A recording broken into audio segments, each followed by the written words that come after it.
It could soon be powering our transport and our homes and creating thousands of jobs across the region. It's the gas, hydrogen, seen by some as the fuel of the future and part of the answer to limiting climate change. And the North Eastern Cumbria looks set to be at the heart of its production and development. Our political editor Richard Moss reports on how it may change the region and our lives.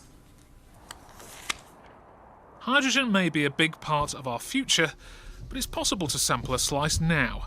I'm taking a drive in a car powered by it. It's so clean, the only thing that comes out of its exhaust is water. Now this feels very much like driving an electric car, but actually there's a key difference because you fill it up much as you would fill up a petrol or diesel car, fill up with a tank of hydrogen at a filling station, and you could drive 350 to 400 miles potentially on one tank. And this empty plot in Middlesbrough could play a big part in developing the technology needed for hydrogen to power our transport. A new government-backed research centre is coming here.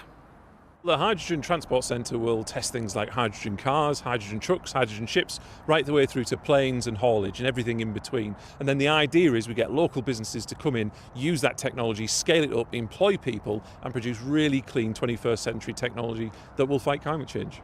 But as well as creating jobs, hydrogen could save them too, offering Teesside's energy-intensive industries an affordable, low-carbon source of fuel.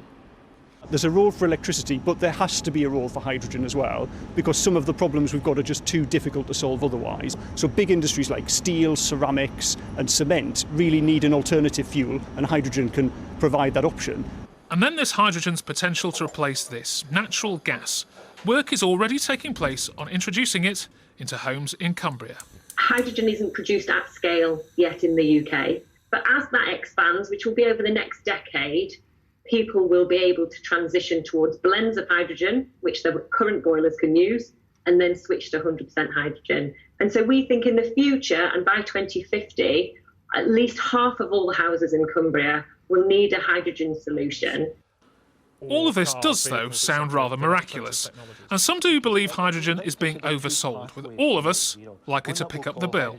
More energy means more cost. If we electrify and use energy efficiency, household bills will be a quarter of the would be if we used hydrogen.